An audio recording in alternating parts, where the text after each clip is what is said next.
Selamat malam ini Pak Bang Ken ya. Iya, Bang Ken dipanggil. DPD DPD RI yang saat ini masih menjabat ya, Bang. masih bertugas gitu. Selamat malam ya, Bang ya. Malam. Assalamualaikum warahmatullahi wabarakatuh. Eh, ini kan Bang, biar publik tahu Bang, artinya itu sistem untuk menjadi ketua DPD itu seperti mana Bang? Abang kan udah 2 periode ya Bang ya, Iya, jadi 2 periode. ketua Iya. DPD RRI. Iya. Artinya dulu sebagai wali kota Provinsi Bengkulu ya Bang ya. Iya. Jadi biar masyarakat ini publik ini tahu sistem untuk syarat untuk menjadi ketua itu seperti mana Bang? Biar masyarakat tahu. Ya, yang paling gampang ya, yang paling gampang mungkin sederhana saja. Untuk menjadi ketua, automatically dalam pimpinan itu jadi ketua, maka ada 2 tahapan. Nah, tahapan pertama masuk dulu sebagai anggota. Jadi setiap provinsi itu diwakili oleh 4 anggota. Itu undang-undang dasar ngatur. Provinsi diwakili oleh 4 orang anggota DPD. Anggota DPD berjumlah 1/3, tidak melebihi dari jumlah anggota DPR RI. Nah, kalau kita hitung sekarang seharusnya kita sudah bisa 5 orang, bukan 4. Karena kalau 1/3 dari anggota DPR RI sekarang kita itu 4,7. Berarti sudah bisa 5 kan? Udah 4,5 lebih kan? Kalau matematiknya seperti atau akuntansi seperti itu. Nah, tapi sampai sekarang ini masih 4. Jadi ini 4 orang inilah yang mewakili. Nah, 4 orang ini nanti di ranking berdasarkan suara terbanyak. Nah, maka kita perlu suara terbanyak supaya kita masuk 1, 2, 3, 4. Tapi udah pernah diusulin ya Pak sama Bang Ken itu ya untuk 5. Udah Saya pernah. yang tahu periode yang ini saya mengusulkan untuk 5 orang, tapi sudah diapresiasi. Nah, belum diputuskan. belum diputuskan kan? Karena pertimbangan macam-macam, seperti kemarin itu waktu yang terlalu mepet, udah itu keuangan negara kan. Nomor 1 itu banyak itu. Iya. Ya, Jadi banyak saat pengaruh. ini maaf nih Bang, kan sedikit kita potong ya. Artinya dari 38 provinsi nih Bang. Ya, yang baru sekarang. Yang baru. ya 38 provinsi nih Indonesia ini Yang udah ikut pemilu gini ikut kan? pemilu. Artinya di sini setiap provinsi program tetap 4 saat ini ya. Tetap 4. Enggak lebih ya, Enggak walaupun lebih, karena satuannya jumlah provinsi, iya. bukan jumlah penduduk. Bukan jumlah penduduk ya. Nah, tapi instrumennya yaitu dipilih secara langsung. Nah, siapa punya banyak suara terbanyak 1, 2, 3, 4 automatically dia sebagai anggota terpilih. Yang 5, 6 itu menunggu. Dalam arti kalau ada PAW. Nah, PAW ini bisa ditentukan ada 3. Yang pertama oleh karena ada pelanggaran hukum. Yang kedua oleh karena peristiwa hukum juga meninggal. Yang ketiga adalah karena jabatan baru. Nah, misalnya kemarin tuh dia milih menjadi gubernur. Calon ya, calon. Nah, kalau jadi gubernur atau menjadi bupati, otomatis kan mundur. Nah, maka nomor yang urutan bawah naik, automatically naik dia. Nah, itu dalam artinya. Jadi di dewan ini langsung tersusun nanti siapa peroleh 1 banyak, 2, 3, 4, 5. Nah, seperti Bengkulu 12 orang sampai nomor 12. Nah, 12 orang ini berhak untuk tentunya ya menjadi anggota terpilih kalau memang tadi ada aturan yang menentukan. Nah, yang penting sekarang ini 4 orang itu. Karena 4 orang itu harus, maka suara terbanyak 1. Iya. Terbanyak 2. Nah, suara terbanyak ini otomatis masuk Dari itu masuk ya. ke anggota. Ke Nah, anggota anggota nanti tahapan pilih suara terbanyak lagi. Oh gitu ya. Nah, Tapi teman-teman. dipilih dari jumlah Dari jumlah anggota. anggota ya. Jadi 4 kali 38. 38. Nah, jadi dari 150-an sekian itu yang milih siapa pimpinan. Nah, pimpinan ini juga terbagi 2 tingkatan. Pimpinan struktur pimpinan DPD RI, pimpinan alat kelengkapan. Nah, semua itu ada komite 1, komite 2, 3, 4, ada BKSP, ada BP, ada BRT, dan ada BK. Nah, itu yang dipilih juga. Nah, suara terbanyak semua. Setiap pemilih itu memerlukan suara terbanyak. Maka yang perlu direbut dengan semua calon, merebutkan suara terbanyak. Jadi kalau unsur jadi pimpinan semuanya mau. Semua mau. Mau ya, Bang? Mau. Dan boleh, dan memang boleh. Termasuk Abang ya, Abang Ya, Ken hak mau. kita ada. Ya. Tapi apa kita mau rebut atau tidak? Nah, Tapi semua calon pasti merebut 4 besar dulu. Suara terbanyak 1, terbanyak 2. Maka sangat benar kalau semua kandidat itu mau merebutkan suara terbanyak. iya. Nah, semua kompetitor kita ini menginginkan suara terbanyak. Kenapa suara terbanyak itu? Automatically dia akan terpilih dan dia juga akan menjadi pedoman orang. Wah, suara terbanyak. Nah, kan gitu kan. Akan menjadi suatu spirit semangat baru ya, semangat kembali atau energi untuk bisa menduduki pimpinan. Jadi gini Jadi Bang. pimpinan itu nanti di pimpinan 4 orang itu juga kita ke depan ini dengan statuta kita, dengan aturan apa namanya itu aturan DPD internal itu 5 pimpinan. Jadi pimpinan itu 5 orang satu paket. Nah, pimpinan 5 orang ini akan menentukan siapa ketua, siapa wakil ketua. Jadi wakil ketua ada 4. Nah, 5 orang. Jadi ketua, wakil ketua 1, wakil ketua 3, 4 wakil ketua. Nah, itu satu Ketua, paket. Waka 1, Waka 2, Waka 3 ya. Ya, Waka 4. Oh ada gua keempat kan ya. 5 orang. 5 orang ya. Ya, maka Maksud pimpinannya ya. Pimpinannya itu suara terbanyak. Nah, maka sangat benar kalau semua kandidat setiap kan ini selalu perorangan ya. Iya. Mau berupaya memperebutkan suara yang terbanyak dari setiap provinsi ya, perwakilan ya. Nah, otomatis itu akan energi. Ini nih. Akan energi, akan membuat semangat kan supaya bisa menjadi ketua ya. Ya, Jadi tinggal lagi nanti dicalonkan ya. Iya. Dan sesuai dengan peraturan ya, aturan ya. Ya, aturan. Ada ini ya, ada kebetulan saya yang menggodok aturan itu. Tata tertib namanya, tata tertib DPD. Nah, di semua tingkat itu memerlukan suara terbanyak. Jadi misalnya mau jadi pimpinan, ketua DPD harus terbanyak. Otomatis terbanyak 2, wakil kan, wakil 1. Terbanyak 3, wakil 4. Wakil 3, banyak 4. Jadi wakil 3, wakil 4. Oke. Jadi Bang. itu tinggal lagi Nggak, bagaimana kita balik prosesnya. Jadi pemahaman seperti itu. Jadi oke. saya juga sampai kepada masyarakat di DPD berbeda dengan DPR RI. Kalau DPR RI berdasarkan suara partai. Jadi walaupun bagaimana kan tetap satunya partai. Partailah yang nanti yang menentukan. Jadi DPD itu nggak ada partai ya Nggak ada Bang? partai, Ya, maka dia otomatis dia. Artinya nanti itu kalau ada masa dari partai boleh dong milih Pak Boleh, dan Bang memang Ken kita ya. harapkan. Maka Iya. kita harapkan ya dan memang semua Boleh ya? semua masyarakat bebas memilih Bebas ya? karena independen itu. Independen. Ini Bang, Ya. salah satu ini fungsi DPD ini sangat berpengaruh sekali dengan daerah Bang ya. Ya.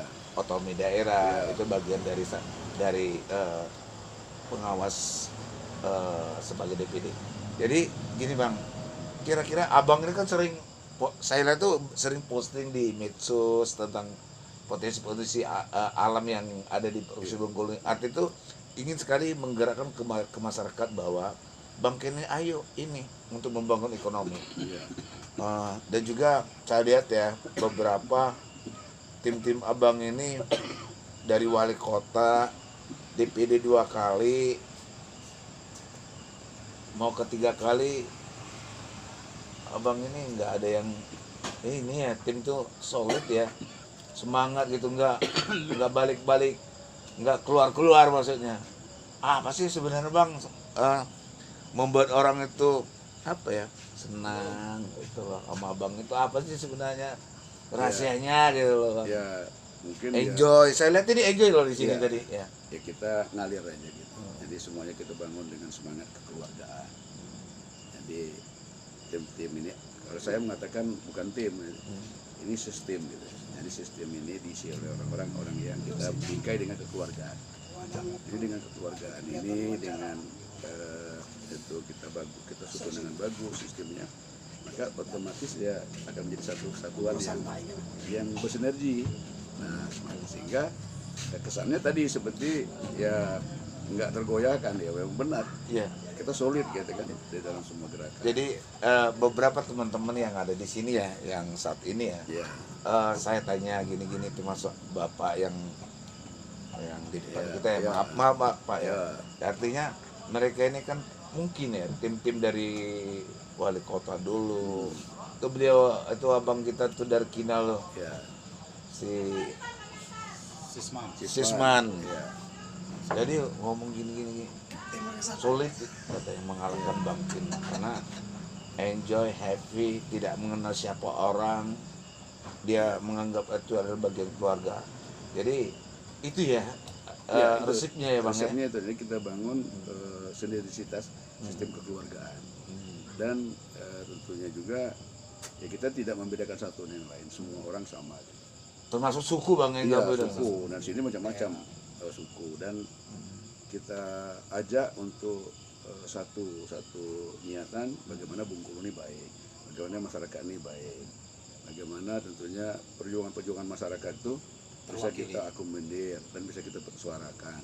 Nah soal hasil otomatis ya kalau kita berjuang, kita berusaha. Nah seperti saya memperjuangkan guru-guru honor yang 800 lebih, yang berapa tahun ini nggak terakomodir kan. Nah alhamdulillah 600 sudah dapat, tinggal ya. 200 lagi karena ada masalah tentang tidak linearnya program. Nah itu juga bagian daripada kita bangun sistem. Nah, sehingga hal-hal demikian, nah, seperti saya sekarang ini di DPD ini berikhtiar berusaha untuk memperjuangkan Curup itu menjadi kota definitif. Nah, kota yang dipimpin oleh wali kota dan wakil wali kota, Curup. Karena Curup itu sudah saatnya. Penduduknya udah rame ya. Iya, penduduk udah rame dan sistemnya juga udah rame. Dan juga beberapa potensi. Nah, seperti potensi itu yang harus kita gaungkan terus. Jadi jangan pernah berhenti menggaungkan potensi. Nah, soal hasil kapan nantilah. Yang penting semua potensi kita angkat dulu. Nah, kita angkat dulu, angkat, kita lemparkan di tempat umum supaya jadi pembicaraan, bisa dibahas secara bersama-sama. Nah, yang bagus kita ini. Nah, seperti saya KAUR kemarin kan. Saya mendorong KAUR itu untuk meningkatkan kualitas sumber daya. Ada program-program strategi, misalnya KAUR mengajar, KAUR sehat. Jadi tidak perlu bukit bangkuni, tapi bagaimana kita bangun sistem orangnya sebab di atas di atas itu tuh bisa dibangun. Kalau saya lihat jadi dulu kalau bagian basis ini Pak Ken ini, iya, Pak Ken nih. sampai sekarang juga ini. Iya. Karena saya waktu itu aktif di Presidium Pemekaran, KAUR, Seluma, Payang, Lebong, dan Muko-Muko tanpa benteng. Jadi ini terakhir nih Bang Ken. Artinya Bang Ken ini yang kita kutip ya Bang ya. Salah satu itu yang dijelaskan Bang Ken itu kenapa dari wali kota, DPD 2 kali, itu bukan segampang itu orang membangun kebersamaan Bang Ken ya. Dan juga saya lihat itu banyak posting-posting itu adalah potensi alam kita yang saya lihat tuh mengamati Bang Ken itu. Jadi terakhir Bang, yang apa yang dijelaskan Abang tadi Bang Ken, bahwa suara terbanyak untuk mencapai ketua DPD. Seandainya Abang Ken ini duduk kembali menjadi ketua DPD RI Republik Indonesia, apa yang potensi yang harus Abang dulu sekali di Provinsi Bengkulu, khususnya Provinsi Bengkulu, yang Abang untuk supaya ekonomi masyarakat ini dan juga kepala-kepala daerah itu sangat welcome loh sama Bang Ken, karena salah satu kerjasamanya itu Bang ya, dari bupati, wali kota, gubernur. Maksud saya itu kira-kira tuh apa Bang? Kira-kira potensi Provinsi Bengkulu ini yang bisa menunjang ekonomi yang makmur untuk masyarakat. Yang pertama tentunya kita kembalikan lagi marwah otonomi daerah. Itu yang utama, karena tentang regulasi daerah itu harus, jadi revisi undang-undang otonomi daerah, undang-undang Pemda itu ada satu keharusan supaya nanti sinkron ya dengan harmonisasinya ada dengan adanya undang-undang Cipta Kerja, ada undang Minerba, ada undang kesehatan yang terakhir ini. Nah itu harus kita revisi supaya kepala daerah itu punya inovasi dan kreativitas untuk menjalankan. Nah yang kedua, kita harus segera merumuskan skala prioritas di Bengkulu, misalnya dengan tol ini. Nah, dengan tol ini akan segera diputuskan oleh pemerintah, itu kepentingan negara kan, untuk menyatukan satu provinsi dengan provinsi yang lain. Nah, di Bengkulu harus ada lompatan ya, yang bisa membuat sistem ekonomi ini bisa bergerak. Nah, yang ketiga tentunya menjadikan sentra ternak di wilayah kita. Berarti bagus sekali dong. Iya, sentra. Nah, itu yang menjadikan potensi. Saya tidak terlalu banyak mungkin bagian DPR ini ya, Bang. Kita kan sifatnya menyuarakan. Nah, menyuarakan potensi ini harus kita lakukan. Nah, yang terakhir kita tentunya akan memperjuangkan apa yang menjadi skala prioritas dalam renstra pembangunan di daerah. Oke Bang, itu saya rasa itu aja. Terima kasih Bang Ken ya. Artinya obrolan kita malam ini semoga adalah bermanfaat untuk masyarakat. Ya, maka Bang Ken mengimbau kata kuncinya bersatu ya. Bersatu ya. Kata kuncinya pilih pemimpin yang visioner. Ya. Kan gitu. Iya, iya. Kalau milih pemimpin yang hanya tampil tapi show saja dia tidak visioner, nanti kan miss juga kan. Kita nih kan ada yang tahu itu ya. tentang Bengkulu ya. Yang Bengkulu ya. Apa gitu. Nah, itu apa yang akan suarakannya. Karena kita tuh anggota dewan itu kan parlemen, orang yang ngomong. Nah, jadi yang mengomongkan, yang terus mengangkat potensi, yang mengomongkan potensi, Ya. membedah potensi, Betul, kan. betul. Sudah itu menyuarakan potensi. Betul. Saya Supaya potensi itu bisa Ya. terekam dengan Ya. pengambil kebijakan di Republik ini. betul Bang. Makasih Bang ya. Ya, makasih. Terima kasih, semoga Ya. ini bermanfaat oleh masyarakat kita, Ya, siap. khususnya Provinsi Bengkulu. Inilah Bang Ken adalah salah satu sosok politik yang senior di Provinsi Bengkulu, dan apa yang dijelaskan oleh Bang Ken semoga bermanfaat buat kita bersama. Terima kasih ya, Ya, Bang makasih Ken ya. sama-sama. Assalamualaikum. Waalaikumsalam warahmatullahi wabarakatuh.